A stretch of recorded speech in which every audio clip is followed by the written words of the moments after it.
It's Do Time with Pastor Steph.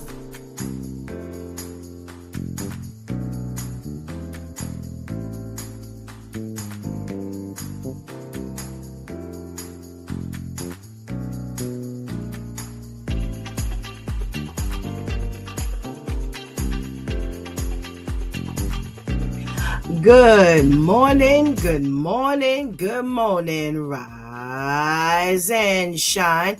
You're on with this Do Time with Pastor Steph. How are you this morning? That's what I like to hear. That's what I like to hear. For this is the day the Lord has made. Let us rejoice and be glad in it. So, where were you yesterday? Yesterday was Let's Talk About It Tuesday Church Folk Day. And boy, it was Church Folk Disrespect Day. Yes, the videos revealed how disrespectful we can be. Man, it was crazy. You had one man pickpocket a lady right in church. Yes, it was prayer time, and as she was bowing her head and going before the Lord, which he should have been doing as well, he was in her pocketbook. Then had the nerve to get up, walk out, and make the sign of the cross. Are you serious? Yeah, well, he needed that sign of the cross plastered on him yesterday. How could you possibly steal from someone right in the church when you're supposed to be praying? Talk about low of the low, the lowest of the low. I don't think I've ever seen anything like that in my little 58 years of living. Yeah, they what else? What else will you do? Well, we've talked about over the years that people have really lost respect for the Lord and the Lord's house. Well, that was definitely one where you had to question, how desperate could you be? How desperate could you be where, you would actually take the time to just steal? I don't even want to know if you're that desperate. I know you're that trifling. Oh, yeah.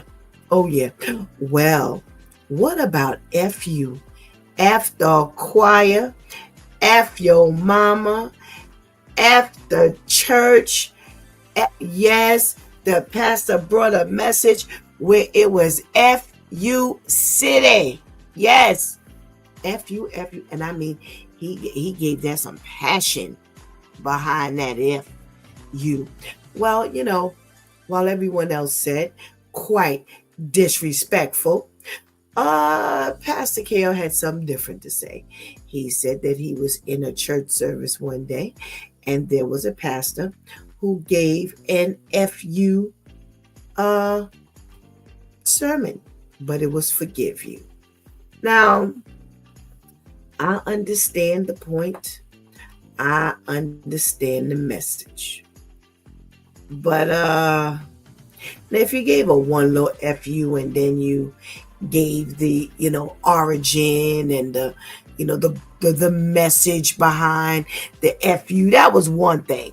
But with all them bombs that was dropped, I don't know if I want to give a message like that, because God forbid you got that latecomer, or God forbid you got that individual such as us who came and saw just a piece of the video. Then where's your message going at that point? So I don't know, y'all. I don't know. I know we trying to get all deep and we trying to get all creative and all kinds of things like that. But them FUs, I think you could have left that at home. That's just Pastor Steph. That's just Pastor Steph.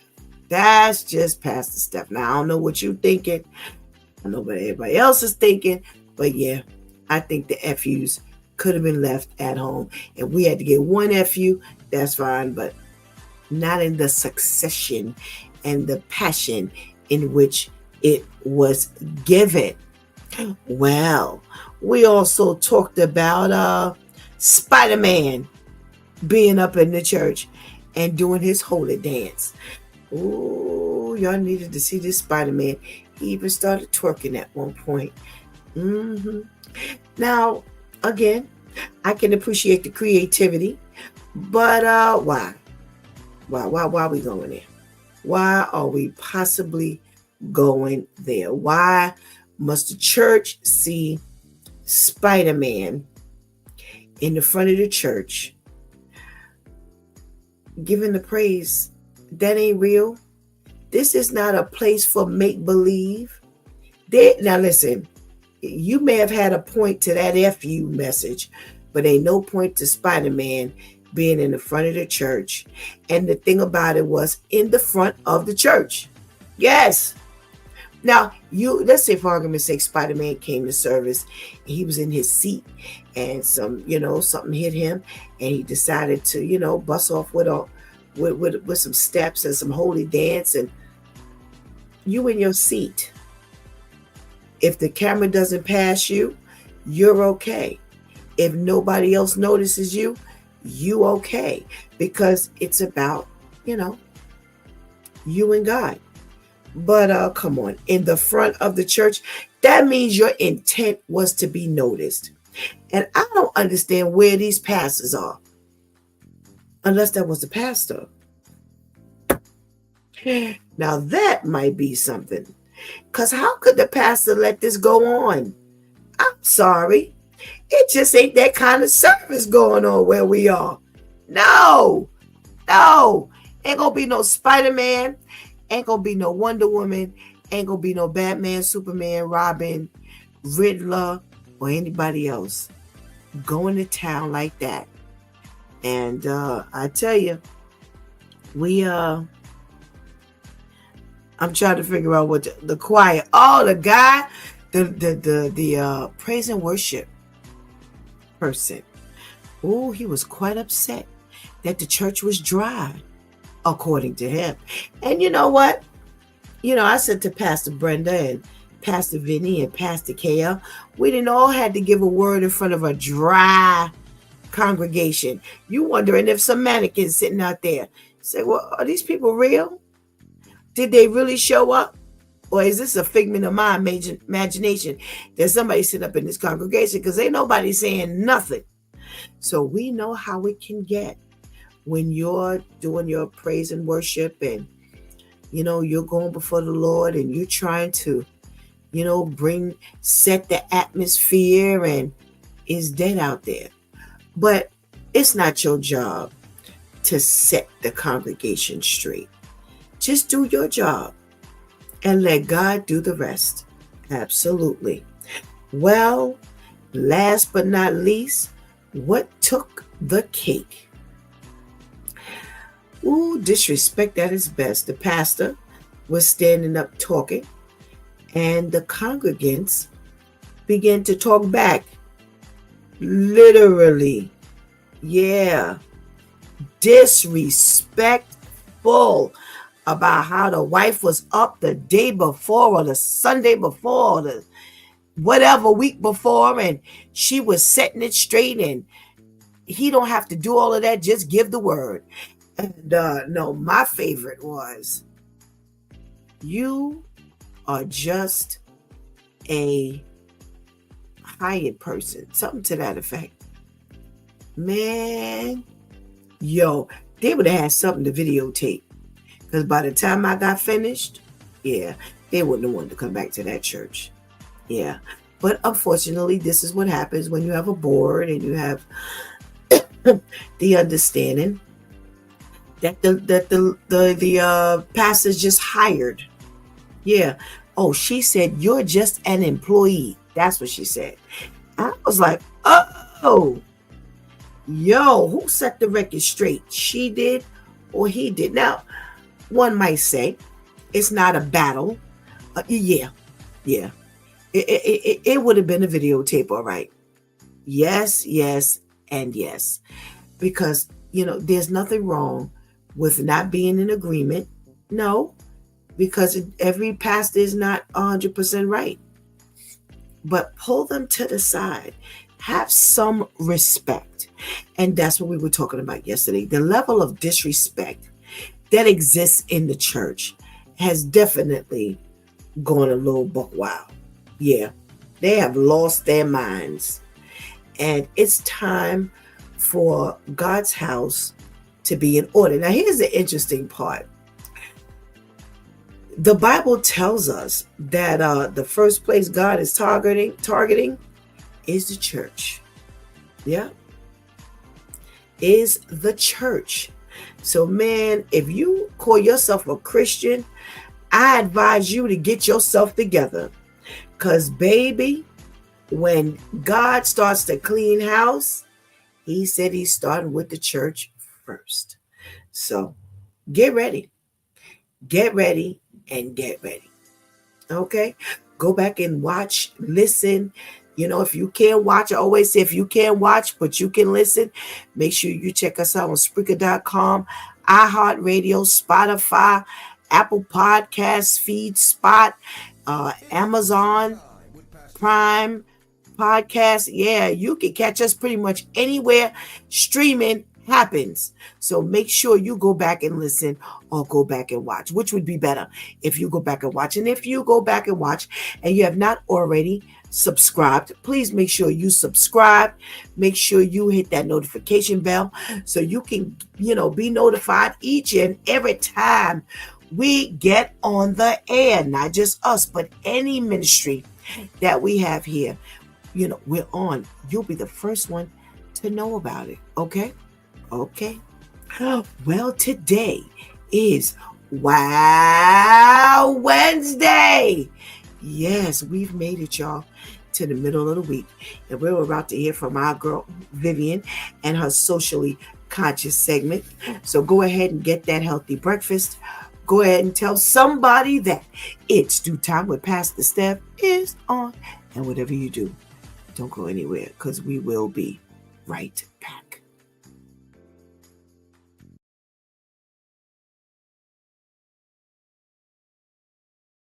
It's a black city so wealthy, it was called Black Wall Street.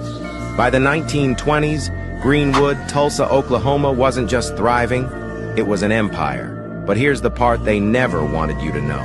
Keep watching till the end. In the heart of America, black entrepreneurs turned Greenwood into the richest black city in history. Black Wall Street had 600 black-owned businesses, luxury hotels, private doctors, and even 6 private planes. The people of Black Wall Street weren't just surviving, they were thriving. Doctors so skilled that even white patients came for treatment. Real estate moguls who owned entire neighborhoods. Bankers who financed black success. Imagine sending your kids to school in tailored suits, because education was that important.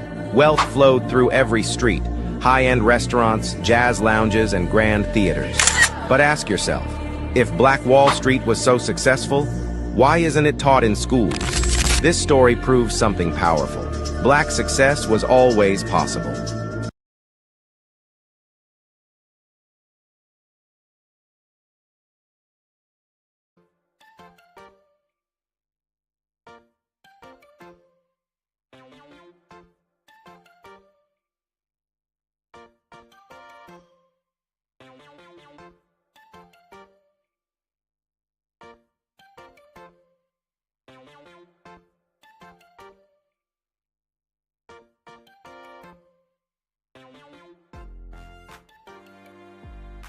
Good morning, and good morning. Welcome back to It's Due Time with Pastor Steph.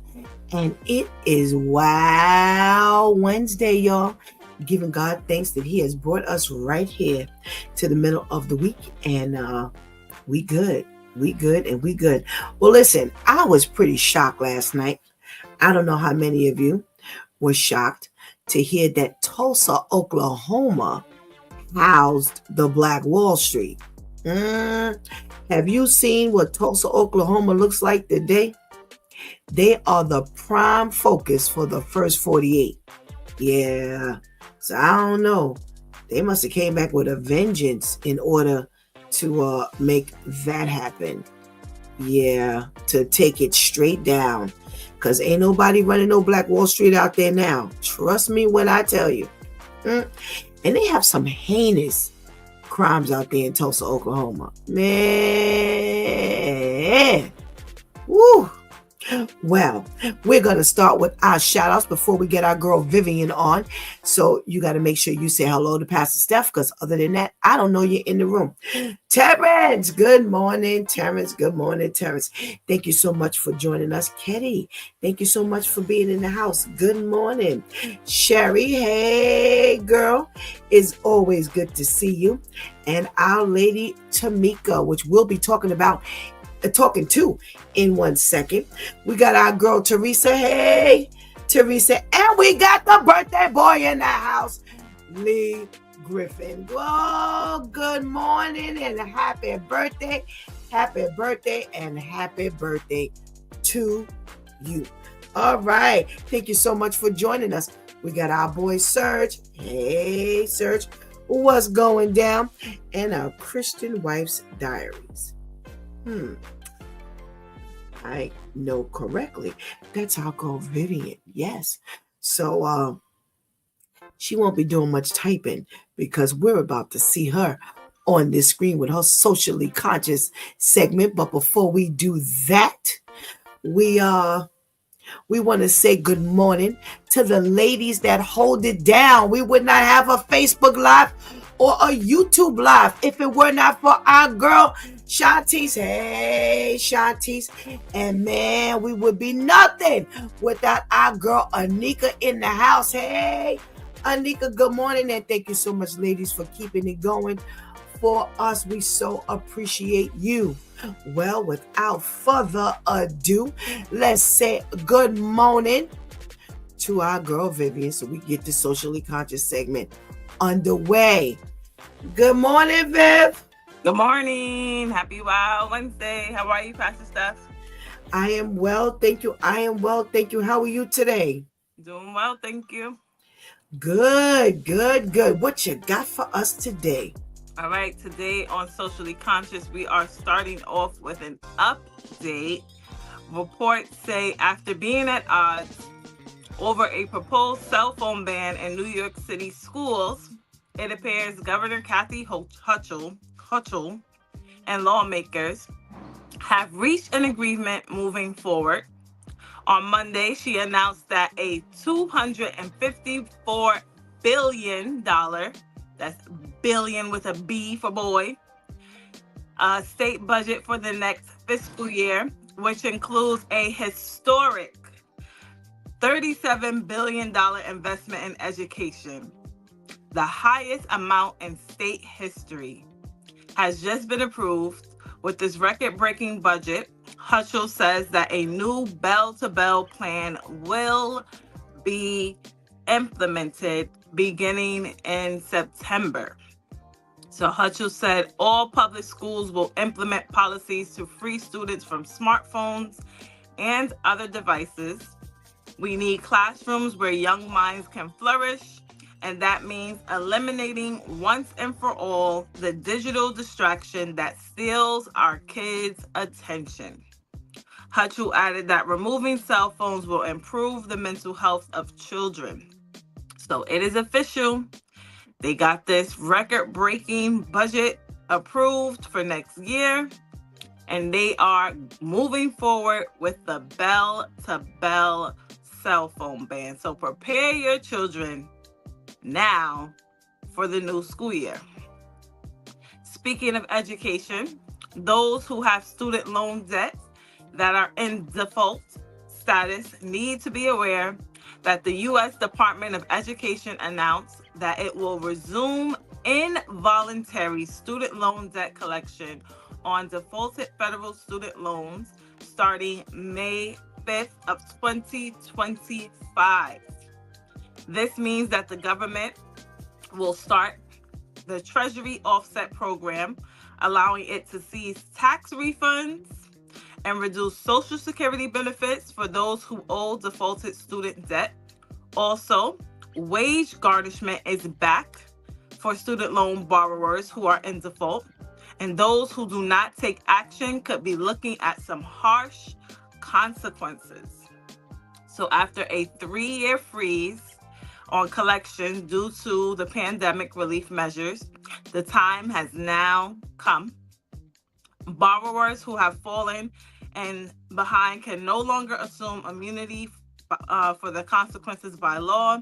The Education Department can take up to 15% of a defaulted borrower's disposable pay straight from their paychecks. Disposable pay generally means your take-home pay after, again, that's after mandatory deductions. For example, if you bring home $500 a week, about $75 could be taken out of each paycheck and involuntarily applied to your student loan debt without you ever seeing it. So America currently holds 1.6 trillion. That's trillion with a T for Tom. $1.6 trillion in student loan debt. One analyst found roughly 9 million borrowers fell behind on their debt within months of the payments restarting after the pandemic. And so if you happen to be one of those 9 million borrowers, please call your lender to find out what your options are, because again, starting May 5th, they have the right to garnish your paychecks, take or keep your tax refunds, and decrease your Social Security benefits. So make sure you take care of that as soon as possible. Next, we are out on the roads. As reports say, advocates are rallying on the steps of City Hall on Monday to call for more restrictions for people accused of speeding repeatedly. This legislation follows after a horrifying crash killed a 34-year-old mother and her 2 daughters in Brooklyn. Miriam Yarami, 32, was charged with manslaughter in connection with this crash. She allegedly had 29 red light and school zone speeding tickets. They're saying the top 10 super speeders, or what they're calling them, in New York City got an average of 323 tickets, according to data from the nonprofit Transportation Alternatives. The worst driver had 563 tickets, which would average 1 ticket every 16 hours. They're saying at least 75% of drivers with a suspended license choose to drive anyway, according to Transportation Alternatives. So New York State Senate Andrew is sponsoring the Stop Super Speeders bill, which would require speed limiting devices to be installed in the cars of people found to be the worst of the worst defenders. So they are really pushing for this new bill to go forward in order to put a stop to these super spenders. Next, we have our wow story of the week. And we're going to go more positive this time around. Let me make sure I find it. Okay, we're going positive with this one as we big up Haneth Johnson, a student at Penn State University. In 2012, he did some big things. Once he walked into a courtroom in shackles and handcuffs for a hearing on charges of simple assault, conspiracy, and harassment. They're saying that this young man was jailed 3 different times, including one for alleged robbery. Another time, Johnson was arrested for his alleged role in a hazing incident at his college fraternity, and another time for attacking a police officer, allegedly. Johnson made the decision, though, that he wanted to get his life together. He tells his story of being raised in Harrisburg. He had a difficult childhood. He says, "My mother was an addict. My dad was an addict. My grandmother, my aunt, my uncle, my grandfather was an addict. Basically, my entire immediate family were all addicts. He says we had 8 people sleeping in a 2-bedroom at one point of time. My mom had the biggest heart and took other people's kids into the family all the time. And he said he decided that after living a rough teenage year, his teenage years being rough, he didn't want this type of life for himself. So he started running track, and track actually saved his life. So he got himself together, and now he is the youngest judge in his state. He is 27, going on 28 years old, and he is sitting at the judge seat at 27, 28 years old. So I thought that this went perfectly with what we just saw about Black excellence and Black Wall Street, because after being arrested 3 times and going through all that he went through, he was able to turn his life around and become one of the youngest judges sitting in that seat. So big ups to him. Wanted to make sure we went positive this time around and fall into line with our Black History Year, because we're still doing that. Yes, this has been Vivian with Socially Conscious, giving you the news that we are following. And remember, if you have any wild stories you would like to submit, please feel free to direct message me on Facebook. My username there is Vivian BM, and come back every Wednesday to find out if your story has been chosen. Thank you, as always, to our loyal listeners and viewers, and thank you, Pastor Steph. Thank you, Vivian. Nice. I like these. Well, we can't wait to get you back on, and we get you into the rotation of talking about these items, and we'll see you in a few. Yes, ma'am. All right. Ooh. Wow. We got some good stuff coming up. We gotta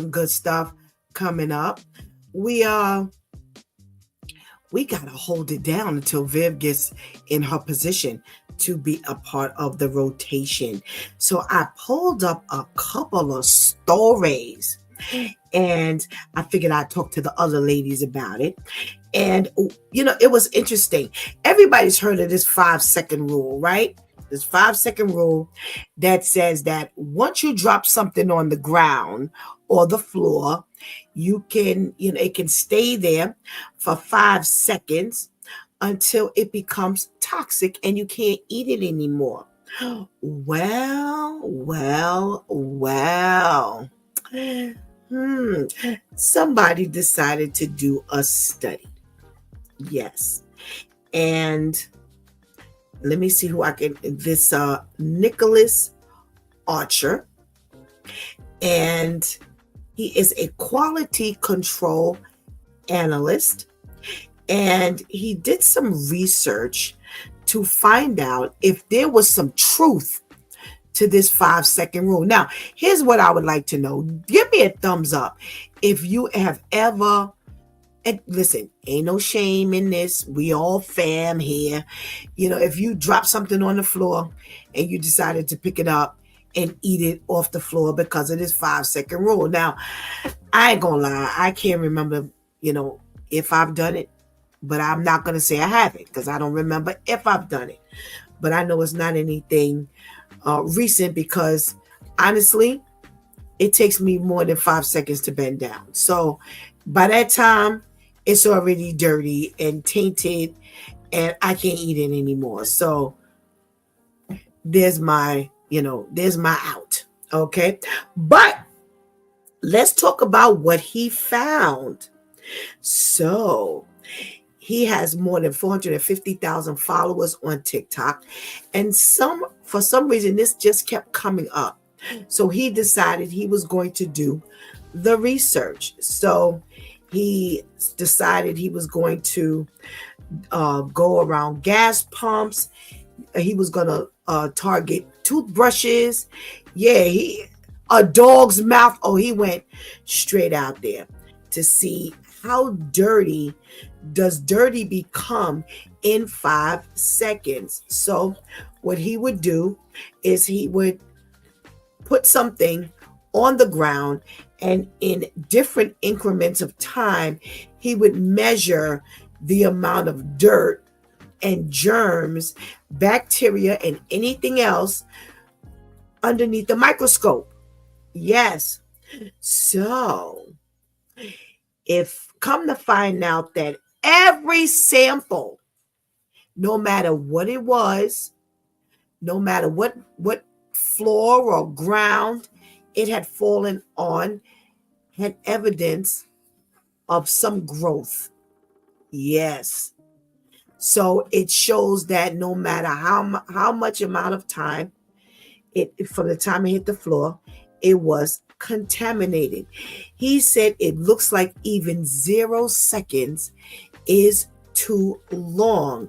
So I guess nobody did the 5-second rule. It's okay. All right. I'll keep your secret. It's okay. Shh. Okay. I'm good. Okay. I won't tell. All righty. Now, he said, coincidentally, the 5-second sample had roughly the same amount of growth on it as the 0. Yeah.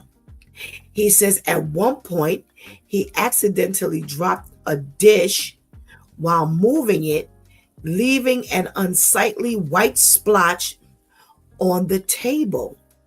Now, he measured that along with a 10-second dish that had a bit more visible bacteria, and he compared it to ones that were left for 20 seconds to 30 seconds and had noticeably more than that.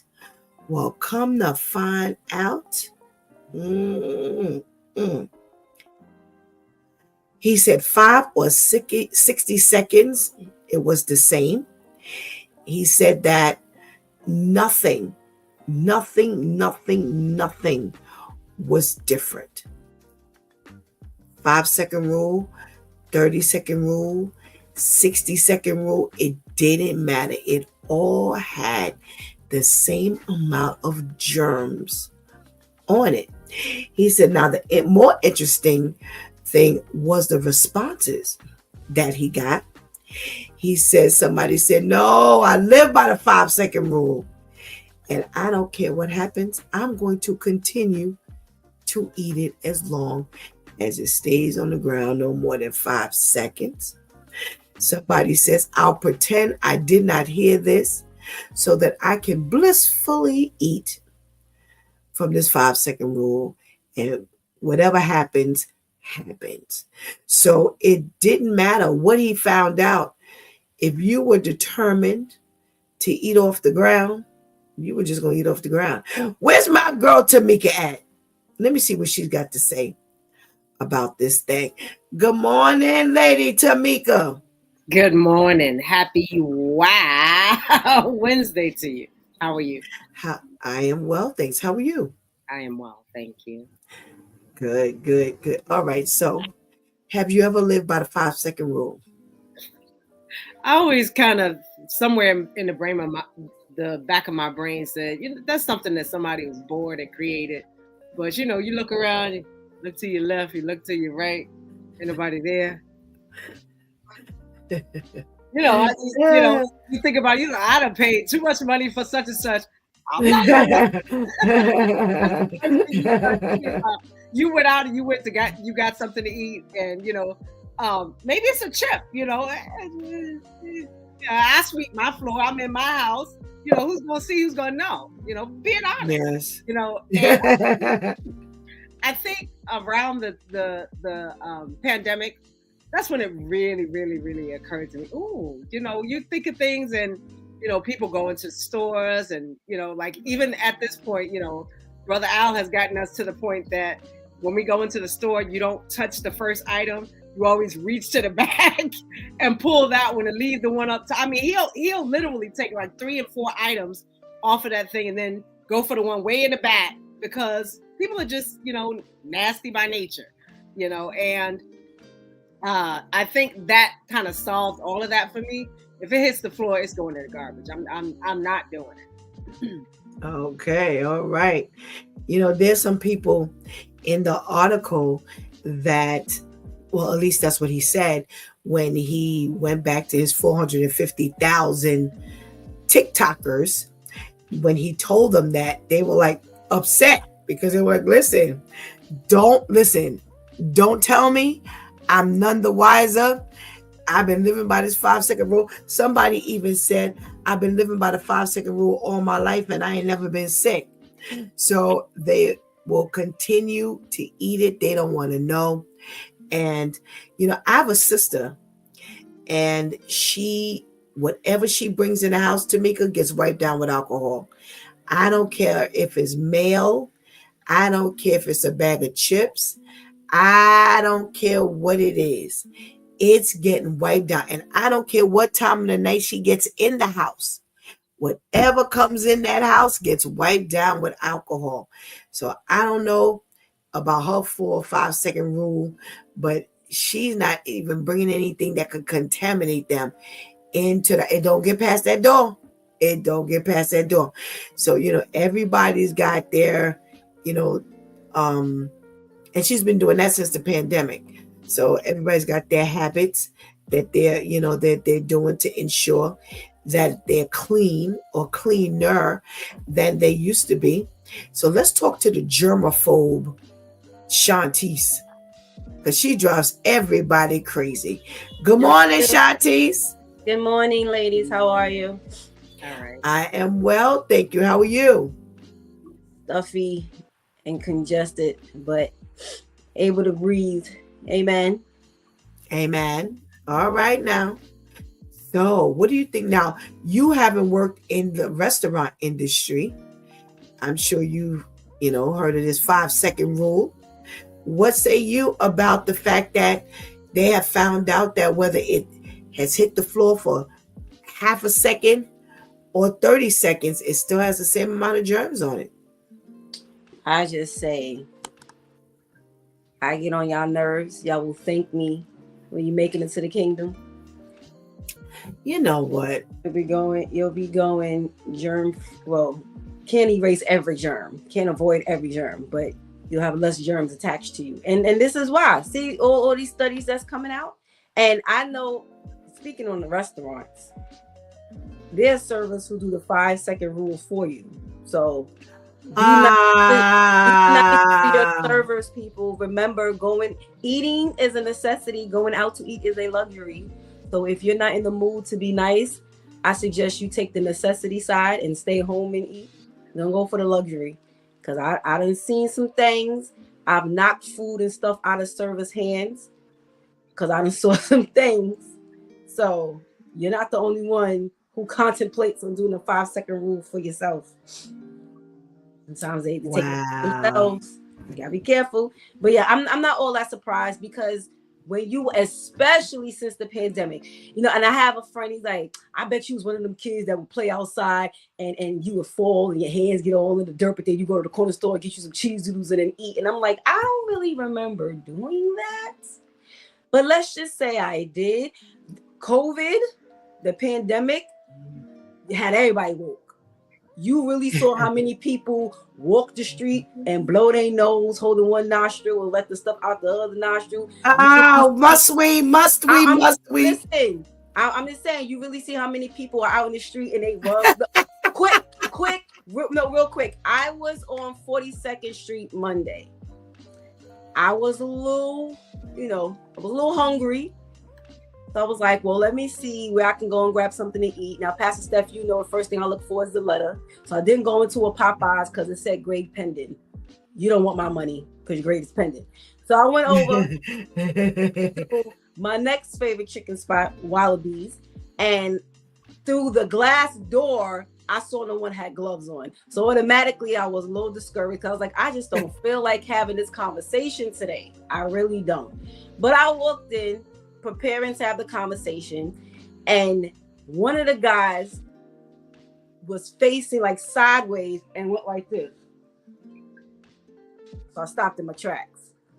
I was like, so we're standing behind the counter going like this. Then the next thing I saw was I'm like, so we're giving ourselves a dry shower in front of the chicken, in front of the guests. Okay, see, before the pandemic, you would have saw that and probably would have fainted. But since the pandemic, you see that and you just want to call the Board of Health right then and there. So all these studies are necessary because it's really showing how filthy outside and people are. We really can't take those type of chances because we really don't know what we're ingesting.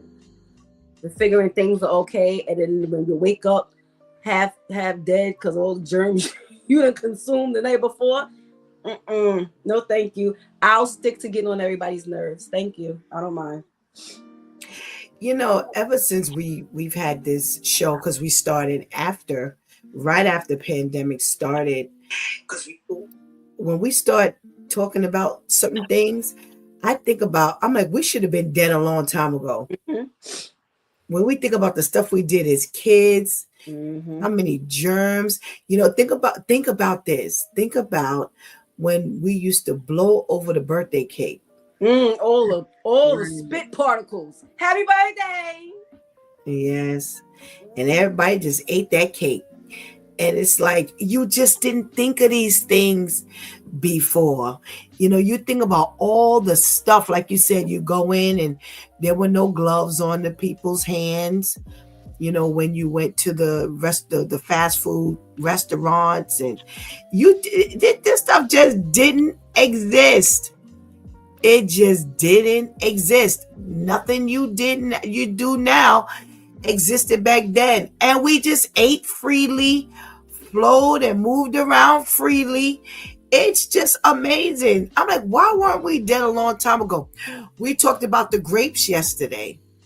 How many times have we gone in over the course of our life and just grabbed grapes up out the bag and just, you know, do it in our mouths?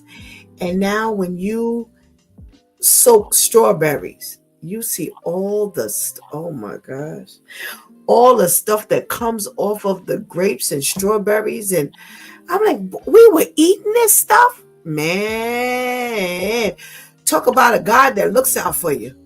Because we should have been dead a long time ago. We got to check in from our Deacon Diallo. Good morning. Thank you so much for joining us. We're talking about this 5-second rule and how, you know, we have ignored it, and someone did a study underneath the microscope just only to find out that the stuff that had been on the floor for 5 seconds were just as dirty as the stuff that had been on the floor for 30 seconds, and the stuff that had hit the floor had been on there for 0 seconds that he snatched up really quickly. When it dropped, it was just as dirty. So I tell you, we really, really, really have a lot to give God thanks for. Do we not? Oh my God. Amen. Woo! Well, not even that. I'm thinking of other stuff that we are exposed to that we don't think about. You ever got a book from the library? You know how many? You know how many people do that? Wait. What was it? Look. That's why I read virtually. Your book ain't popping if you ain't got the virtual version. But you know, there's so many things. You know, people go in their nose, they touch the door, we're right behind them. You didn't see there's so many different things, and then you go home and expose, like, you know, I just want to take a shower and just wash everything. I understand why your sister has alcohol and everything, because I would too. No, but everything. Wait, real quick, Lady Tamika, to back up what you said about the page licking. We have to go and get fabric material for orders for the embroidery. There's this one particular store. He does it so often. Again, I walk in already prepared to say certain things. I go to the counter and I pay for the material. One day I had to get so much material, I was so mad. Before I could catch him, he licks his finger to go get the bag. I was like, don't. I was like, Mr. Sir, how many times I gotta tell you, stop licking your finger to give people bags that they have to carry? Or I'll give you back. So no thing, I'll carry the material home. I had to carry yards of cotton home. You talking about picking cotton in 2024? Yards. I don't want you touching my bags. No, thank you. Now I gotta walk home with all this black material because you can't wet a piece of paper towel so that you can just dip your hand on that to separate the bag. Why? Oh my goodness gracious! Why do these things make sense to people? When you go in the grocery bag, I can't stand those bags. The little plastic bags that you put your fruits and things in there. You know, the produce. To open it up, people.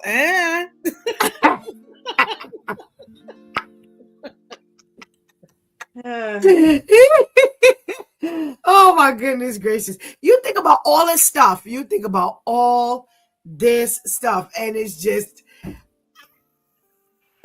just want to die. So, did I do that? Oh my goodness. You should see me in the produce section because when you can't get the produce bag open, exactly, I'm feeling around for the wet particles of produce because I'm like, I can't lick my finger and I just got finished pushing the cart. Oh, that's all you gotta do. I do it all the time. I skedaddle right over. I skip right over to them collard greens and just dip my finger a little bit. Yep, and open that produce bag. Yep. Yes, because collard greens are always wet. Oh my goodness. Where's our girl Vivian at? See what she got to say before we, get on to her socially conscious segment. Hey, Viv. Hey. So, 5-second rule. Have you ever lived by it? Yes. Yes. And I shouldn't have because I've had dogs for years. I shouldn't have been. I shouldn't have been living by that. As soon as it hit the floor, it got dog hair all over it. I shouldn't have done it, but I definitely have. What? Well, this is a testament as to how great God is. I feel like the color purple. But she was like, why?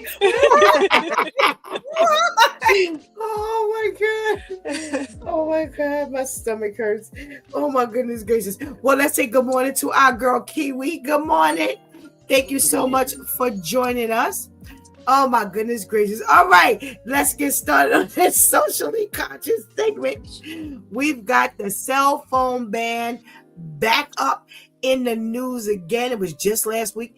We were talking about all the money that will potentially be spent. Well, our governor, Kathy Hochul, has definitely put a seal on it. $37 billion budget for the school starting September and eliminating the phones that steal the kids' attention from bell to bell is out of here.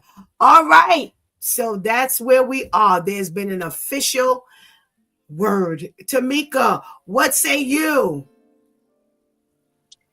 All this money just to, it's sad that you should even have to do that. There should just be a rule. You take, as a parent, you take that child's phone and you give it back to them when they get home. Or, we dealt fine without phones. We had beepers, Maybe we need to go back to the eras of beepers. When you get your lunch break, you call your mother. But the sad part about that is you have no phone booths because they took those away. So, I think it's sad that we are in a sad state of affairs when, they have to mandate that you find a way to, I think they said bell to bell, they would be able to have access to their phones, maybe lunchtime, recess or something like that. But it's bad when everybody else has control. You don't have the control, and all this money is putting out so that our children will be able to focus on their studies. When they don't have anything to distract them, maybe it will help them to focus. I know that, because my husband works in the school system, he's often talking about that the last thing that these children want to do is learn. And so what other guys will they use to, keep themselves from getting the education that they need? If that is a deterrent and that's taken away, maybe it will help them to apply themselves better. All righty. Shantice, we just got finished talking about this thing here, but now it has been made official. So they're saying without the phones, with the phones, they weren't focusing on learning. They still not going to be focused on learning because from what I hear, that school food is garbage. So all that money that you're putting into holding these phones can go into providing some better food. Because I've been getting the rundown on the breakfast menu and the lunch menu. It is an abomination. So I thought every school has a parent coordinator. Why isn't that the parent coordinator's job? Why isn't that part of his or her job? You solidify whatever little baggies, you write the name. They don't need it during lunch unless it's an emergency. So you just coordinate it accordingly, because whoever's going to be manning these phones with this budget, just pay them a little more to do that. This is crazy. Let that money go towards providing actual food in the schools. Half these kids can't eat at home.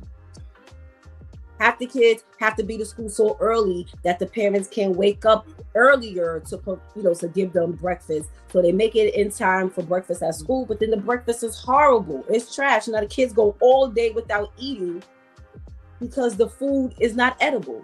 Why isn't money going towards things like that? So they really, in my opinion, it's like they really think they're doing something. Like, yeah, we got such a billion. You need to be ashamed of yourself that you're putting this number behind this. But then you want to cry that y'all ain't got no funds. Stop. Okay. Viv, what say you? The seal has been placed. I think that is definitely necessary to get rid of these phones in schools. It's unfortunate that they can't come up with a better solution than spending all this money on whatever bag they're planning on using, when this money can definitely go to something more substantial in the education field, like staffing. They're complaining all the time about how they don't have the right amount of staff, and it's just so many other things that the money could be going towards. I definitely know that kids can get very addicted to their devices, and it's a great idea to get them up out of the schools, but it's very unfortunate that it has to be done in this manner, where they are allowed to bring it to the school, but then you got to confiscate them from bell to bell. That's just silly.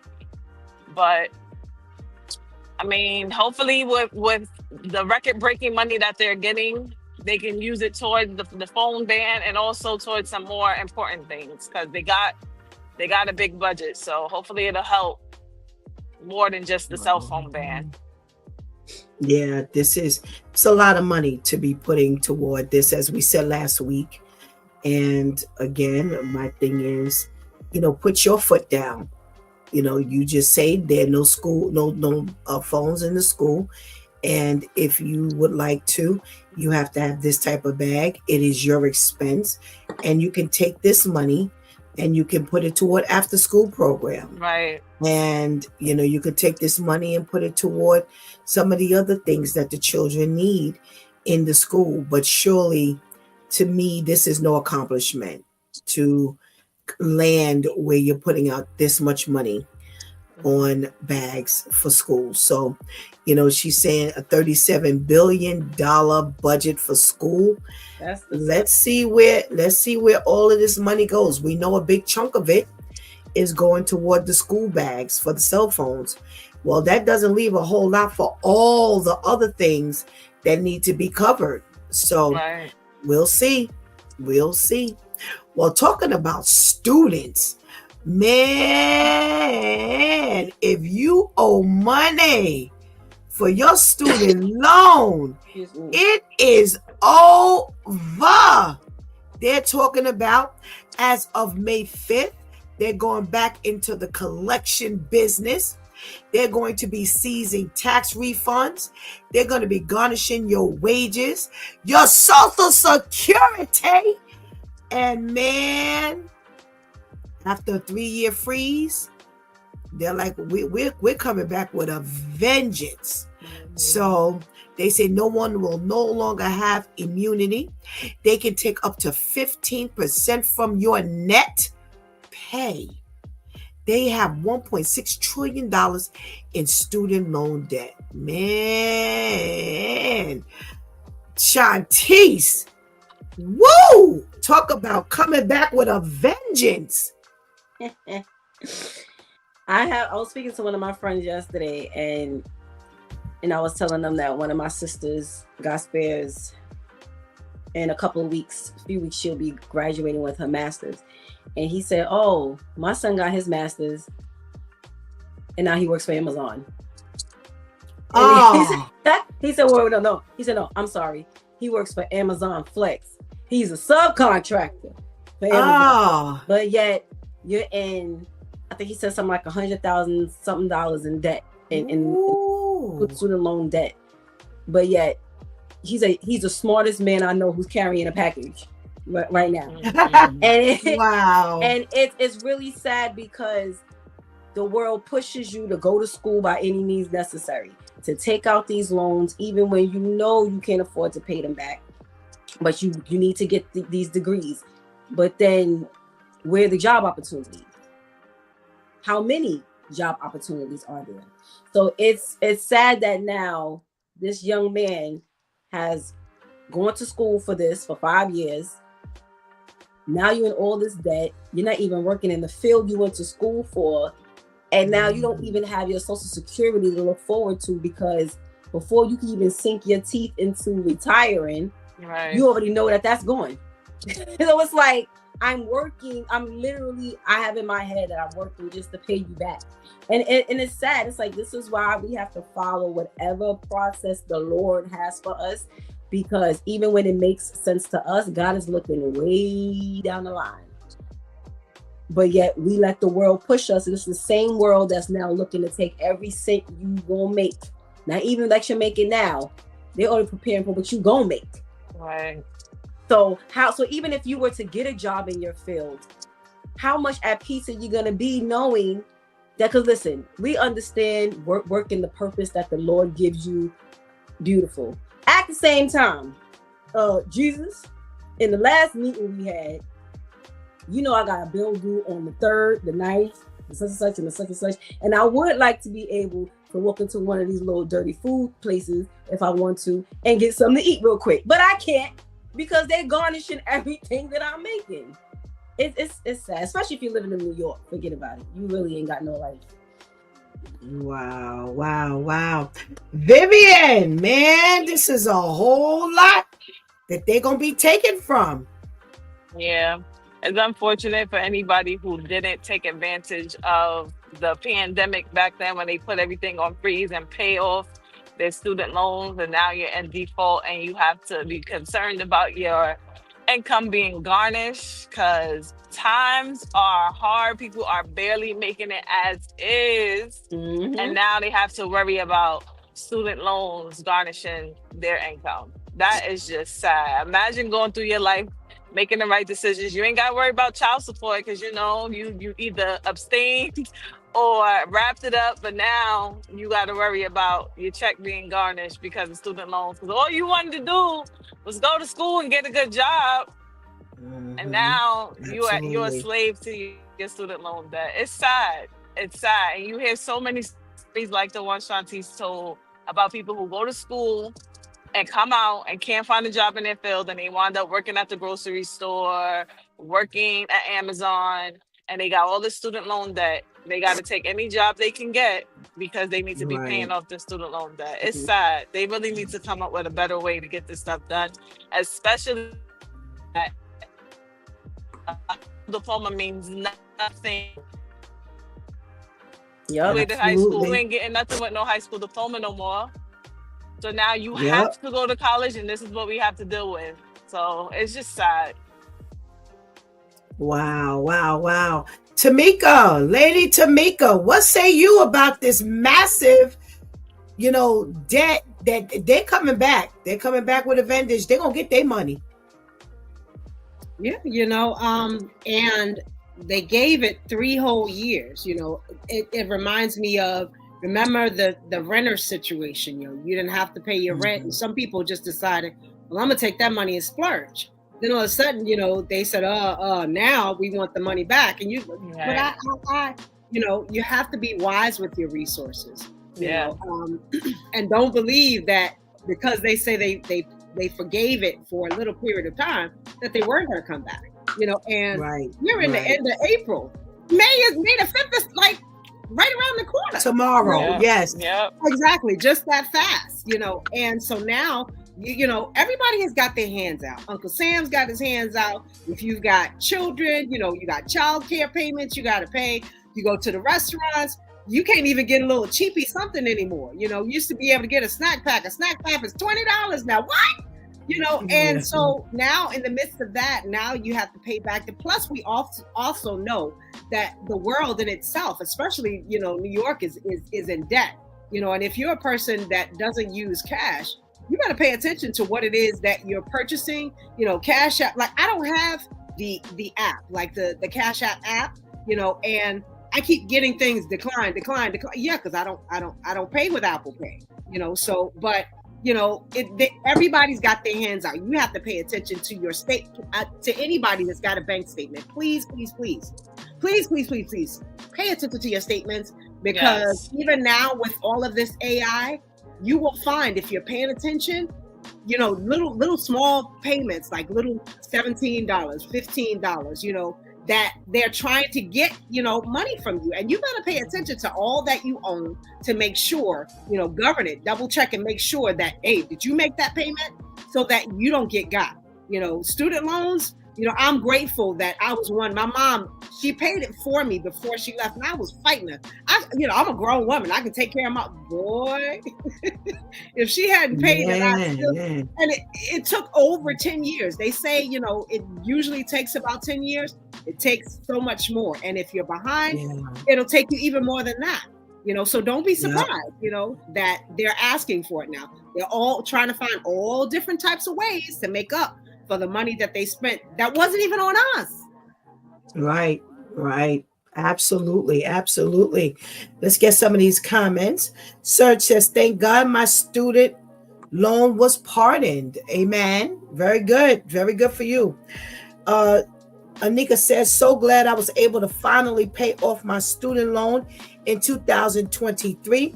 I think they also use this to hurt Social Security. They don't want folks to have that money, calling it an entitlement. When Vivian said that they were going to seize your tax refunds, your wages, Social Security, I worked in payroll for almost 20 years. They will take their money. Once we got that paper, it was no negotiating. It had to go through.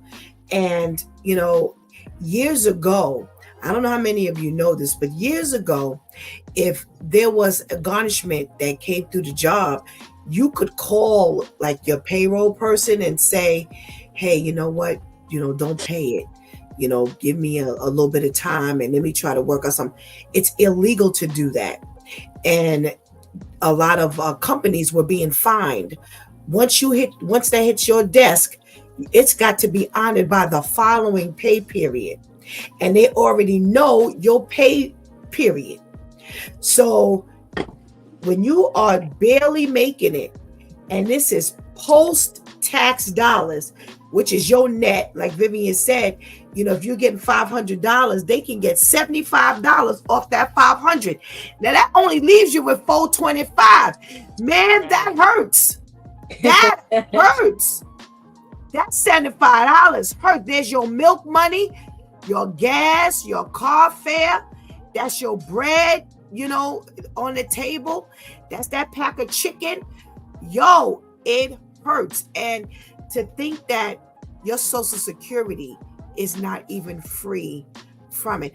I've known people who have paid off student loans for like 20 years because they keep renegotiating with you know, the debt collector, and they're like, okay, can we pay $10 a month, you know, because they will work with you. That's the one thing they will. I gotta say, they will. I've never had a student loan, but trust me, being behind that payroll desk and talking to people who have had loans, they will work with you. And there have been people who have paid into their senior years. Mm-hmm. Believe it. So listen, don't run to that grocery store to buy them click clacks, chick chocks, and bag of chips. Pay that student loan off. Right. Because you're gonna have to live with that thing for a long time. Take some sacrifice. Listen, let me give you another caveat. If you have 401k, you can take out your 401k and pay your student loan off. You have certain criteria that you can take a loan from 401k. You can take it out for student loans. Take it out, pay them, and then pay yourself back. Because if you listen to me, this is some bonus stuff here. When you are paying the IRS, when you are paying back your loans, there's penalties, there's fees, there's interest, and those things accrue periodically. So in other words, today you may owe $1,000, but if you don't pay that off for another 7, 8, 9 months, you will owe $1,045. So periodically, interest adds on. If you are late, if you are not on schedule, you are now going to be hit with penalties. If you are sitting with that money in the 401k, take it out. You can take it out. Pay them, because you're not going to pay back penalties and all kinds of fees to your 401k. The only thing you're going to pay back is the principal and whatever the interest is, and that does not budge. All right? So don't say you didn't learn it. It's better than paying them, because I'm telling you, periodically, you're going to continue to accrue interest on it, and you don't have to be late. It's just the nature of the beast. That's how they make their money. Every quarter, they add on an interest rate, a fee that you have to pay. You will never pay. That's why it takes so long to pay it, because you're not paying off the $1,000 that you borrowed. You're paying off the $1,000 plus all the interest that is accruing over time. If you are late, you're paying interest and fees. So take it out your 401k. If you have 401k and you have a loan, a student loan, check both. Check the balance of your student loan, check the balance of your 401k, and take that 401k. You can take it out. You can take it out. They give you for medical expenses, if you want to put a down payment on a home, and if you want to pay off your loans, your student loans. You'll thank me later. Trust me. All right. Ooh. All right. So, Vivian, have they lost their mind? You're talking about one person has 223 tickets for speed, and you're not sitting in jail? That's what exactly. That is exactly my thought.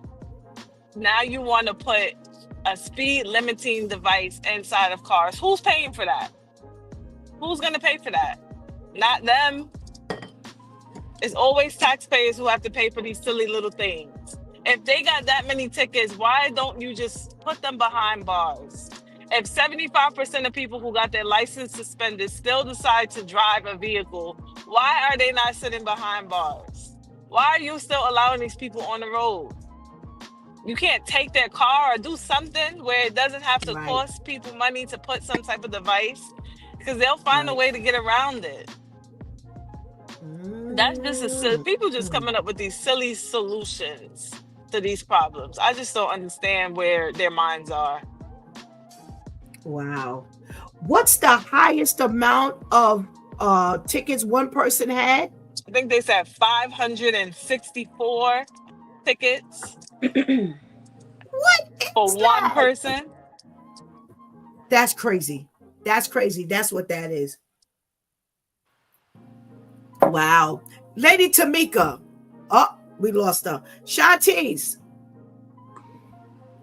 It was giving me breathalyzer vibes, because I've been in a vehicle with coworkers where the car couldn't start until they breathed into it, and then they could start the ignition.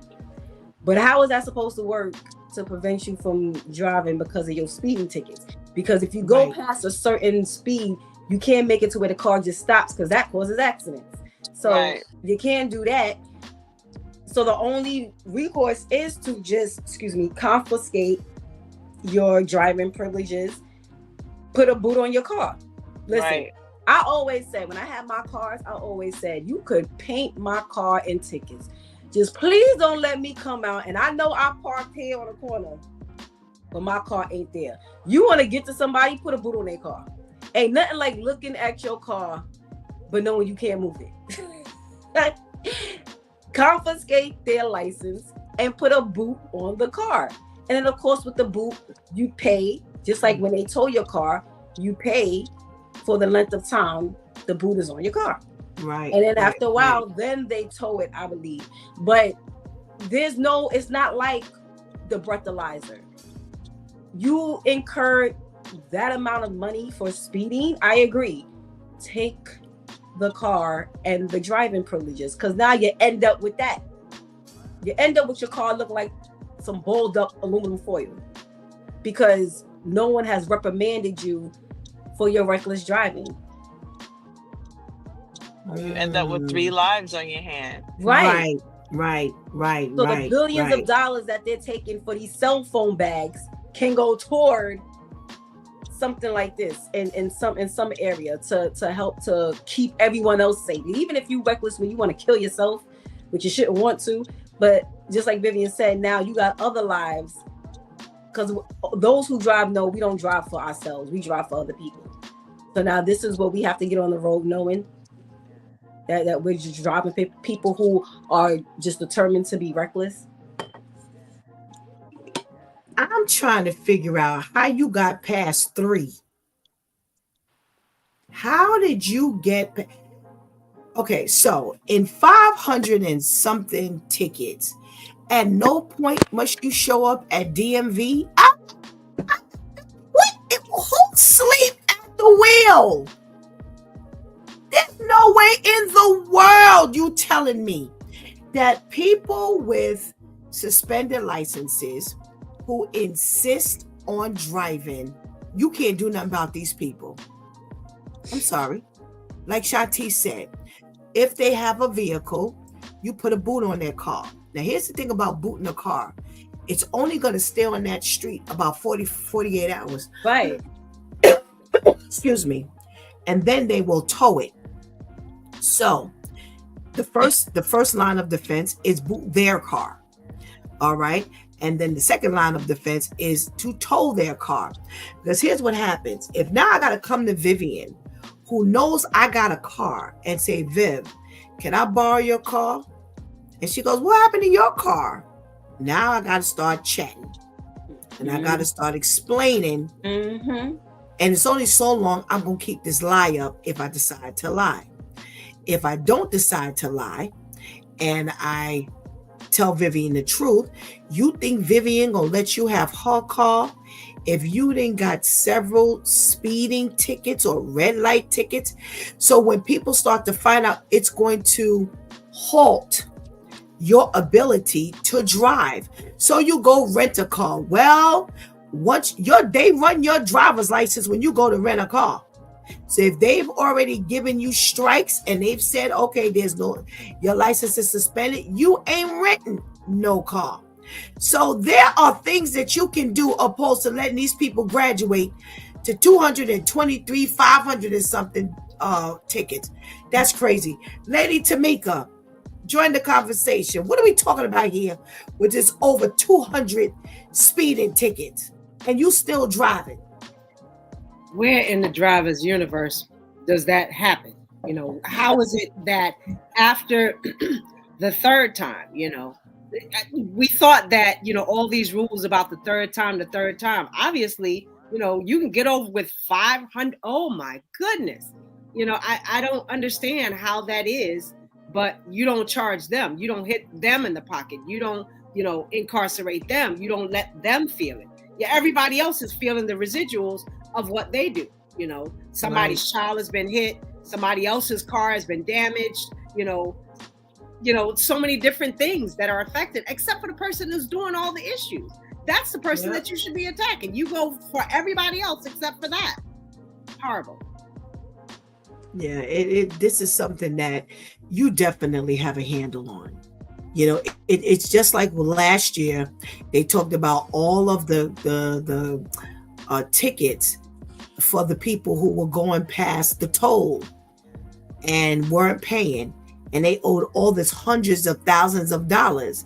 And I'm saying to myself, I'm sorry, every tag has an owner attached to it. Right. Even if you claim that, some of those tags were stolen, or, they came up with something where you have to have like a certain specifications on your tag or whatever. But most of these tags, you can see who owns the tag. So you allowed one person to incur over $200,000 in toll fees. It's like, what are y'all doing? Setting us up. Y'all need somebody with another job, because technology, you don't have a person manning that anymore. You took away the person, and now there's no consequences. There's nobody to babysit you. There's nobody to watch and see, what you're doing. And then after that point, govern that's going. It's all the system. System is doing everything. Yeah, this is ridiculous. And now you've got a 34-year-old mother and two of her children dead. Because you allowed this person who had 223 tickets or an exorbitant amount of tickets to continue to drive.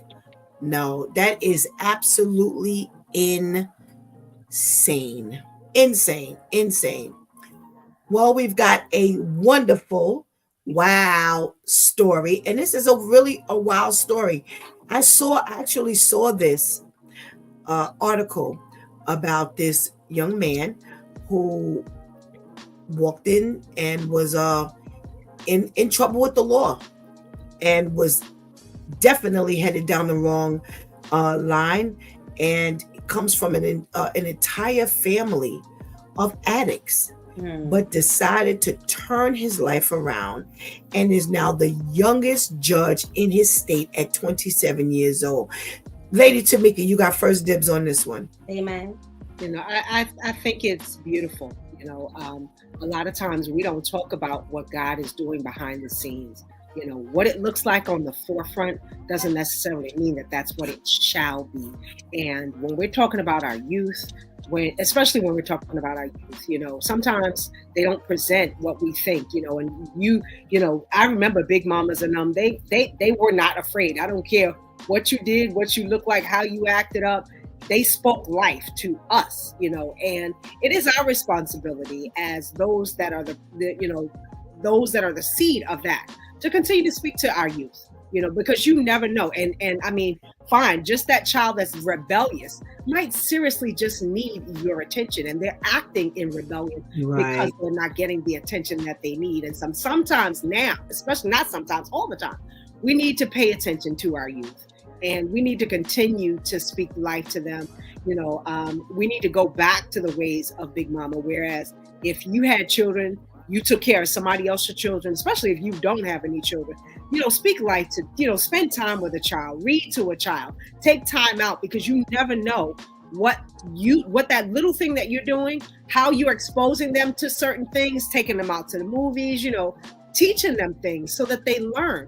You never know what your benefit, just your little small seed. If I put a seed and you water and you give it sunlight, then you never know what the product of what that blessing is. Continue to reach each other, continue to teach, and the blessing that we'll get for our future.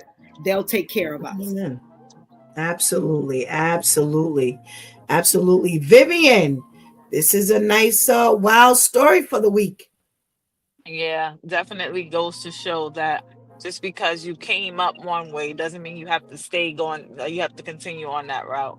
That he was Right. able to turn his life around, having his entire immediate family be addicts, having trouble with the law, that he was still able to turn his life around and break barriers and break Mm-hmm. records to be so young and sitting in the seat as a judge. That's a great accomplishment. And I don't know his Absolutely. complete story, but Absolutely. he didn't necessarily speak about, oh, this person spoke life into me, or this person mentored me, which we know is possible, but he mostly spoke about that he made a decision that he didn't want his life to be like his family's life, and that he did what he needed to do to turn his life around. So yes, it's Absolutely. great to have those mentors. Yes, it can be necessary. It can be helpful, but it's not necessary. You just need to make it up in your mind that you want your life to turn out differently, and make sure you're making the right decisions to have that happen for you. Mm-hmm. Man. Absolutely. Shantice. It's reminding me kind of Judge Mathis, hearing his story. I don't remember Judge Mathis speaking on, him coming from a family, that had that type of plague, I guess you want to call it, but just him having a real rough upbringing, him being a little knucklehead and getting into trouble, and then him deciding to be on the opposite side of the law. But for you to be a 27-year-old judge, that required a whole lot of making up your mind and discipline and obedience. And I didn't hear anything about him professing Christianity, but just think if he was to now incorporate God into his life, how even more enhanced his life will be. And the average person will say, well, he's already a judge at 27. Yeah, but now there's you giving your life to Jesus, it's less likely for you to relapse. You giving your life to Jesus, you'll have an even bigger impact. You probably wouldn't even have to work as hard. So yeah, it's a great accomplishment, but of course we know that you go even further. But it's really admirable, and that's definitely something that I've been talking about for a long time. Like, again, where they putting this money, all the billions of dollars for cell phone bags. How about you donate to people like this, all these washed up, dried up celebrities who know what it is to mess their lives up, but to make the choice to come out on the other side. Donate to them so that they can be at these schools and these shelters and wherever, so that they can now be the mentors that these children need. You talking about trying to divert their attention from phones. Something like that would help to divert their attention from having their cell phones in school all day, every day. Absolutely. Viv, you're on your way out of here. Is there one thing you like to say to our viewers before you head on out? I think this goes back to the advice I gave the last time, especially for us millennials, since I am in that generation. Make sure you're making the right decisions. I know somebody right now who was, thank God, was sick and getting disability, and having his disability be garnished because of child support. Wow.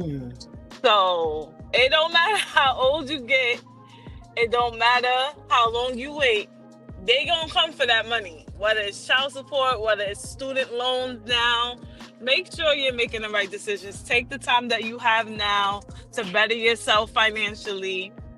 It's fun. It's nice to have fun, nice to live a life and not just survive, but thrive. But make sure you're making the right decisions to set yourself up, because nobody really thinks about the that far down the line, when you're old and you're in your retirement stage and you're getting disability or whatever, and they're still garnishing. Nobody thinks that far. So make sure now that you have heard these stories, now that you have gotten the advice, make sure you're making the right decisions to set yourself up for better life in the future. Amen. All righty. Thank you so much. Thank you so much for that piece of advice. And we pray you have a blessed day. Thank you. You as well. Have a good day, ladies. Thank you. Thank you. All righty. We got a check in here from an Anthony James Sr. Thank you for the invite. Well, thank you for joining us. We are very happy to have you here with us this morning. Now, speaking of which, oh my goodness, we're talking about, someone who took his life and turned it around with the help of God, needless to say, and decided he was going to become a judge. Now, before we shift gears, I want to comment, amen. Amen to someone who sees the usefulness of changing their life around. Yes. And I always say, for a young person to turn their life around, this is excellent, because it's young people draw young people. And he could actually listen. Here's the thing. When he was out there running amok, he wasn't running amok by himself. He had partners. Right. Now, those same individuals, can bear witness to the fact of where he was and where he is now. And where they may have thought that they couldn't do it, now you see it can be done. All you need to do is have the determination. Right. He can actually now talk to, the people that he used to run the streets with, who he was in trouble with, and now possibly convince them, you ain't got to be a judge. But it's not impossible to now make a difference in other people's lives. Right. And by him sitting as a young man, sitting on that, on that bench, he can be very effective, because now he can help design programs for people who were at his age who went awry. Take some of these billions of dollars and now put it into some programs. And, he's got money now. So now you can help to fund, or you can go get other judges, all kinds of things. This is like, this is a never ending growth. Just continue to go. Just continue to go. And again, like Shanti said, just sprinkle a little Jesus on that thing. And imagine at that point how far this can go. So him turning his life around, the Bible tells us, if you see your brother fall, pick him up, because in doing so, you save a multitude of sins. So imagine if he finds one of his old people, people he was running the street with, right, and he begins to deal with him. Imagine you're not just saving him from sinning, but anyone that comes behind him. So this is an amazing, amazing story. Yes. And again, not only did he get himself together, but the profession that he decided to go in, he just can really make the. What'd you say? I said, no, you're right. Because he didn't just become a lawyer. He went on to be a judge. Right.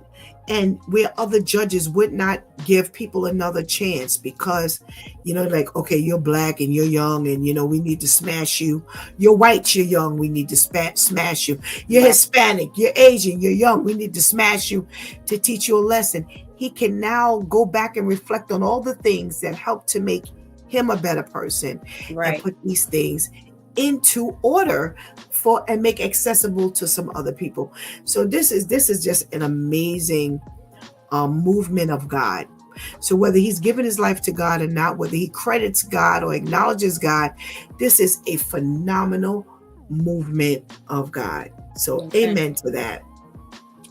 Now, on to this brief story we got for the next couple of minutes. In Italy, they call it an unveiling of the first sex room for prisoners. Now, the court has ruled that those who are locked up are entitled to have a right to intimate meetings. So they started this last week, and they feel that this has been a success. They've allowed male prisoners to have an intimate female partner, and they're calling it an erotic experiment, where they have what they call wait a minute, let me get this right. They're calling it a certain kind of room, and I wanted to make sure I used their terminology. Okay, they're calling it a consummating chamber. So they're saying that the guards will keep an eye on them, but they are able to stay in rooms that are unlocked with a bed and toilet for up to 2 hours. Now, they say other European countries such as France, Germany, Spain, the Netherlands, and Sweden are already doing this. So Italy is just joining them.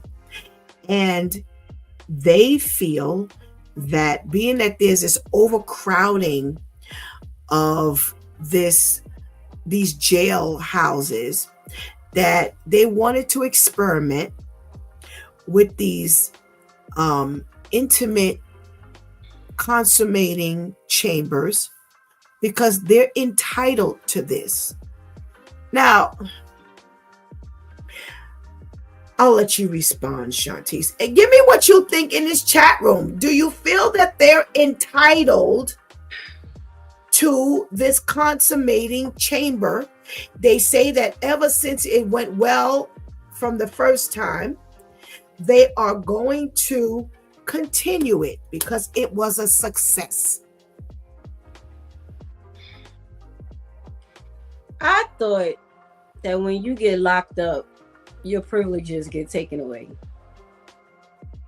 That's like my mother put me on punishment, but I have the right to go to this party. Ma, I don't know what you talking about.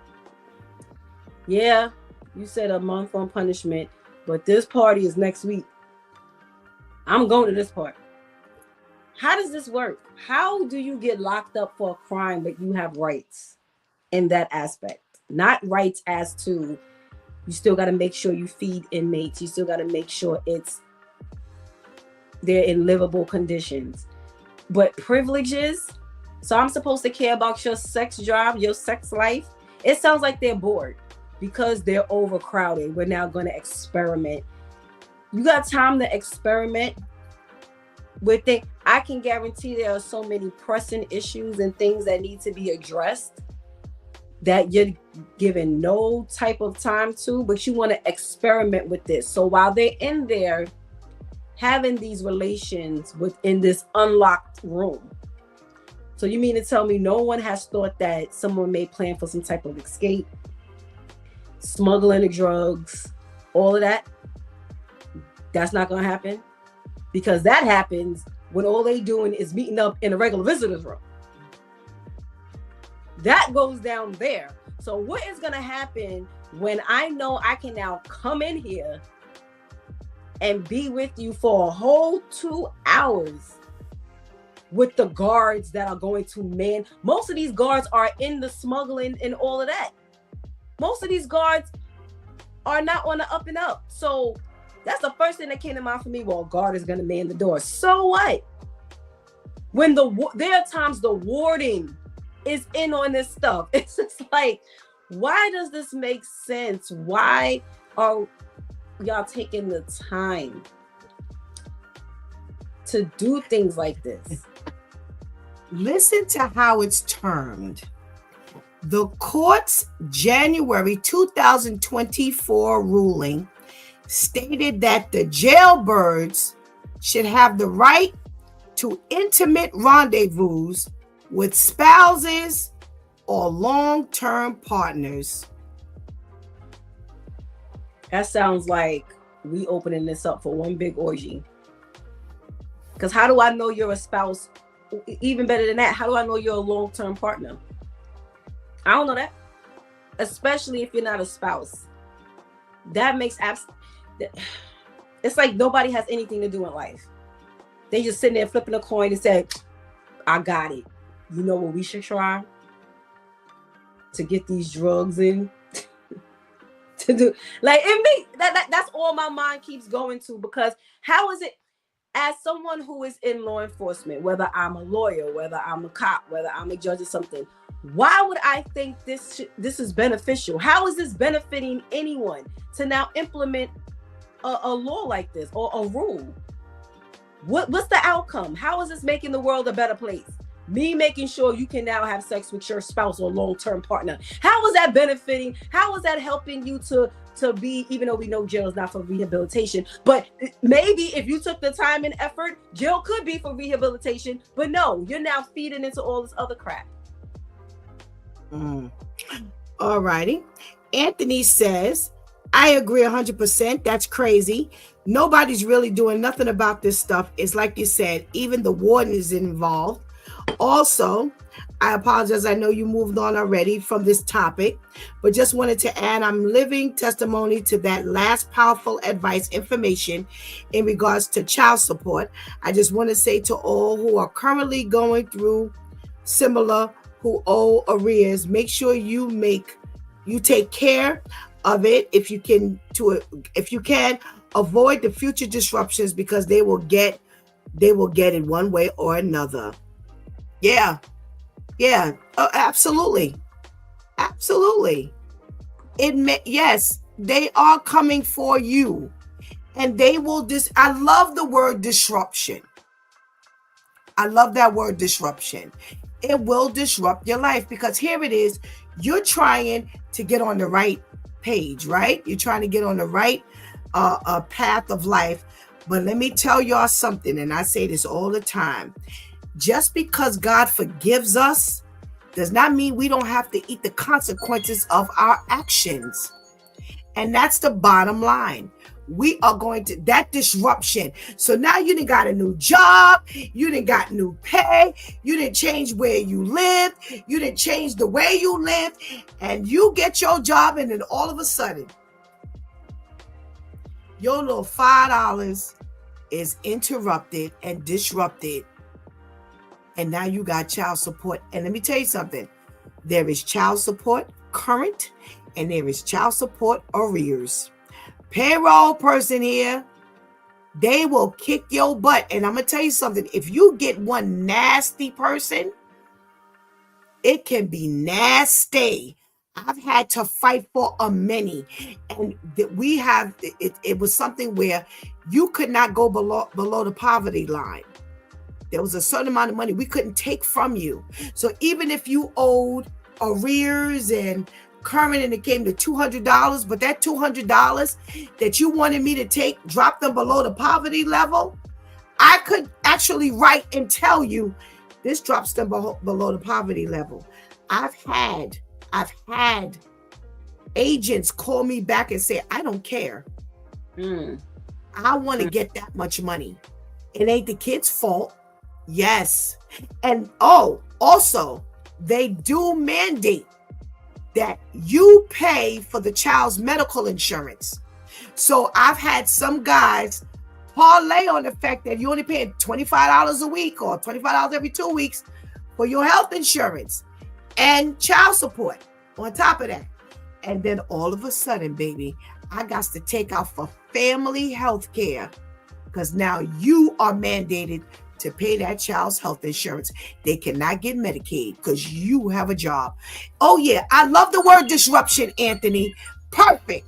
It will disrupt your life. Well, we're talking about disrupting this life in jail. I agree with you 100%, Shantice. If jail is meant for punishment, then how do I feel you're entitled to what? You're entitled to 3 meals a day. You're entitled to be able to take a shower. Right. You're entitled to a safe environment. Right. You're entitled to see your attorney. You're entitled to visits. But these erotic, what do you call this thing here? Hold on. Let me get the terminology together. Trying to make it sound all intellectual. The intimate rendezvous, you are not entitled to. And I agree with you. Okay, so you may be able to prove a spouse. But how you going to prove a long-term intimate partner? How? Where's that written at? You know, this here, this is a mess. Now, here's the thing. I want to remind you of about a month ago. I did a story about two women who went to their conjugal visits. And remember now, in California, you have to be a spouse. This ain't no long-term partner like in Italy. Mm-hmm. You had to be a spouse. And both those women ended up dead. Oh. In one California. Oh, yes. Yes. You just did that not that long ago. Right. Yeah. About a month ago. It's been about a few weeks ago. Mm-hmm. And they were both found strangled to death. Now, there would have been two live women had they not gone on their conjugal visit. So now you are talking about people who are entitled to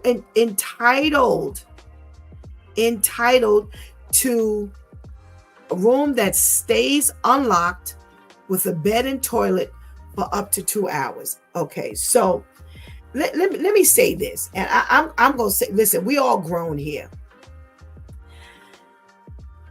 For the women that were allowed to go on these conjugal visits, and you tell me what you think, Shantice. Okay. There were two women that were able to go overnight, because generally a conjugal visit is overnight. Right. They're able to go in overnight and spend the night with these husbands who are inmates. That's one thing. I'm sorry. I'm not getting dressed to travel to go for an intimate rendezvous for 2 hours. I'm going to get in there and I'm going to sex you up. And I'm going to get up out that bed and go home like nothing happened. I'm sorry. I'm just not made like that. Now, you're half my age, pretty much. And I don't know. But like I said, listen, we all grown here. I'm telling you, that ain't happening. I'm going nowhere to lay out with you. I don't care nothing about being no spouse. I don't care nothing about being on long term. That feels like a straight booty call type thing. I'm not doing that. And I feel now the inmate, now the prison guard that seen me go in, you didn't know what I did. No. I'm sorry. If y'all the overnight, maybe not no 2 hours. I'm sorry. Some people say, hey, what's the difference? I don't know. You tell me. And is it me that's crazy? I'm trying to see past the judge putting the gavel down. Once you get sentenced, I'm trying to see a relationship with you past that. Because you talking about a conjugal visit. I'm talking about visits at all. What do you mean, Jesus, I need to stay? You said for better or for worse. Okay, this is past the worst. I didn't sign up to I'm not that type of ride or die chick. I don't know. Because 9 times out of 10, you done got locked up for something I done told you to stop doing. Okay, so now you're locked up. So now I'm expected to hold you down. So while you're locked up in there, I'm locked up out here, because now I got to sit here, and now all the times I done told you to stop, now that's coming back to my mind as I told him to stop, but he still went up out here and did that. Now I want to smack the people you were with. Okay. Now I can't date nobody because now I'm married. So that already I'm not in the mood to sex you up. I'm mad I can't go have sex with nobody else. Cause you in there. Okay. So, and then it's post baptism, y'all. I mean, we being real. Let the Lord correct me or confirm me, please. Okay. So now You asking me, where's this room? Is this room? Because I saw a show where the room was in the trailer. Bruh. I did not be celibate. Jesus told me to hold out until he sent my husband. I did not hold out to now have sex in a trailer. I don't care whose last name I got. I can go back to my father's last name for all this. Okay? Then now it sounds to me like this rendezvous is going to take place in the prison. Hold up. Yeah, okay. It is. It's a room. It's a hall. It's an area. That's what I want to say. It's an area where they have the wait. They have maximum privacy to protect the people involved. Hold that. Oh, we lost Tamika. I was trying to grab her. Go ahead. I'm sorry, Lady Tamika. Hold up. I'm trying to wrap my head around it. Hold up. So now we supposed to have sex in the CO's break room. Divorce. Oh my goodness. Divorce at its best. There is no way. And then you want to expect me to look a certain type of way. I'm not right, dressing that's up. What I'm saying. That's what I'm saying. I'm all, supposed to do all this, getting ready, getting dolled up, getting prepared to come see you, to now take off my clothes and lay with you for 2 hours in a place when somebody else has already laid for 2 hours. Wait, because I didn't even get to the sanitary part yet. But wait. I heard you can't even wear a wired bra to come to a regular visit. So I'm supposed to show up with the trench coat already naked? Because we're supposed to go down in 2 hours. Okay? Now you talking about the upkeep of this place. Bruh, I did not hold out and be celibate to wait for you to come and have sex in the trailer park or in the holding cell. Then excuse me. It's in the break consummating chamber. In the chamber. So what is my walk with Jesus all about? That's my question. What is a life in the Lord all about if it has now succumbed to this? Absolutely not. If my future husband is listening, you better walk on the opposite side of the law. Because Shantice is just not about that life. I ain't gotta impress nobody. I ain't gotta prove nothing to nobody. I am not with it. No. I think if any woman, wife or not, agree to that, she needs to evaluate her life.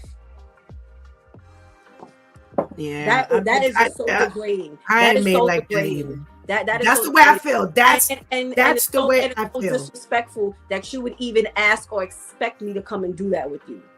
No. That's the way I feel. I honestly feel that way. I'm like, okay, so I'm supposed to get up, shower, get myself all dolled up, travel to where you are, to go up in the consummated chamber, because it's going to be a quickie. So now, listen, we adults here. If you can't handle it, disconnect. So now we got 2 hours to do how many quickies? Because you're trying to get it in as quickly and get it over so we can start all over again and get it over. How many times we supposed to go around this park? So no, because see, here's the thing. I don't know how often we're going to be able to get into this consummating chamber. So if we got to wait another month, then that's on your mind. Well, listen, baby, we can't do it for more than, I ain't going to see you again for another month. So now you're going to, but Pastor Steph, you're going to be mad because it's going to automatically be a quickie because you ain't having sex with nobody else. So once you see me walk in, you already excited. Babe, right.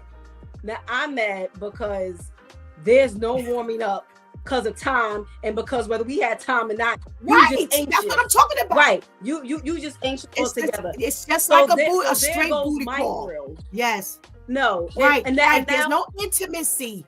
Yes, and that's now, done. Not only that, I'm now putting myself in the risk. Right. Kenny said not include the ones who can't perform. Right. Right. So, but not only that, now I'm putting myself in the position to possibly be a target for these COs. Because again, let's be real. I thought the same thing. Now oh my you gosh, now I thought you the same thing. At me, and now I not for me, but for you. Right. I gotta pray I can make it out of this jail. Out of this prison without being raped. I thought the same. Fondled because they're just sick like that. Now these are men who leave every day. They're not in prison. Yep. But we gonna stop acting like we don't know what goes on with these COs. Right. So now I'm putting myself in the position to be a sex target. And another thing that crossed my mind was part of trafficking. Because you talk about the story with the women who got killed. How many times are we now going to hear that these women went for these conjugal visits and they're never seen again? Yeah. Because more than likely they're being trafficked. We're going to stop acting like we don't know. I thought the same thing. I'm like, wait a minute. Now you got the nasty COs that targeted you because they go, yeah, well, you know what? You go in here for him. So if you want to get in here, you're going to have to do this for me. Or if you want to get out. Yeah, it goes down just like that. And I thought the same thing. I'm like, so now everybody's target. You're target. So I got to get in here and I got to stir you up. Because if like Kenny said, if you're the kind that's got to get some stimulation because your excitement alone ain't going to get the job done. So now I got to work your way up for 2 hours. Then again, you're going to be hopping on me. What? No. Now I got to deal with that and then come out and deal with the guard. I thought the same thing. I'm like, nah, them nasty old dirty security, correction officers. Yep. No. Girl, boy, has this been some kind of conversation. Well, thank you so much. I can always rely on you to be transparent. But we pray you have a blessed day. You too. Amen. Thank you. Woo! It only goes down like this on a Christian broadcast on His Due Time with Pastor Steph. The Lord bless you and keep you. The Lord make His face shine on you and gracious to you, be gracious to you. The Lord turn His face toward you and give you peace. Numbers 5:22-26. That's how it's going down. That's how we talk here on His Due Time. Because listen, I always say, we have a responsibility of being transparent. We have a responsibility of talking the truth. It is not about Lord Jesus. Oh, He didn't brought me from a mighty long way and all, He's the head of my life and all, no. People have been to church already. People have been to church already. We have to push the message of God that Jesus saves. But we also have to be practical. God has put us here to be very practical thinkers. And we have to guide you practically. And I'm going to tell you something. Punishment is punishment. God has already granted us a level of grace. Okay. The word of God says He does not handle us according to our iniquity. Now, God did already gave us a level of grace, right? So now we commit crimes and we go to jail and we are still given a measure of faith, of grace. And on top of that, we should be entitled to consummating chambers, or what's the name of this thing here?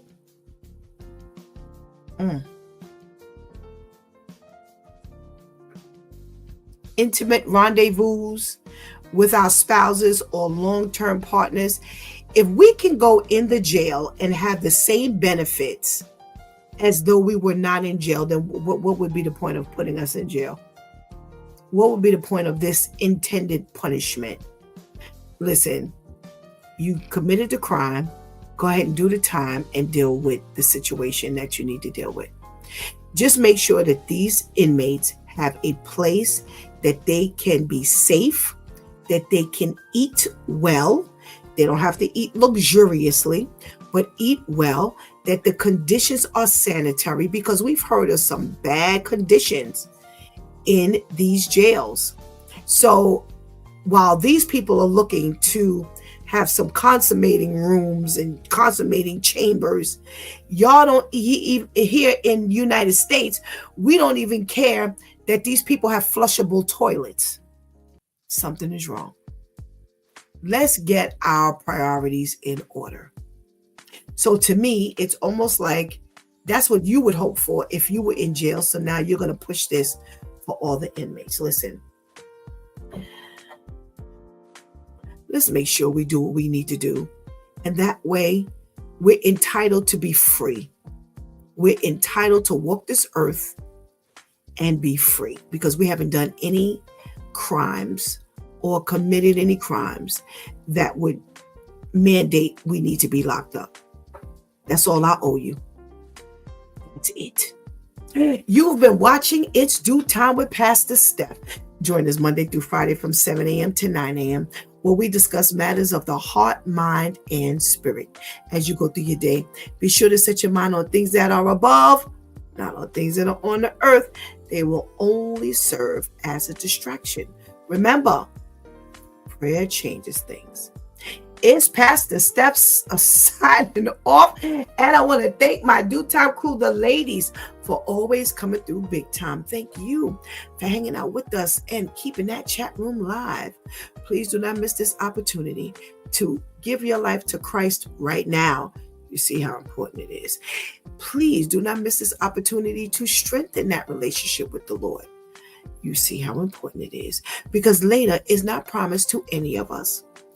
Until tomorrow, God spares, where it's Therapeutic Thursday. Until then, I love you.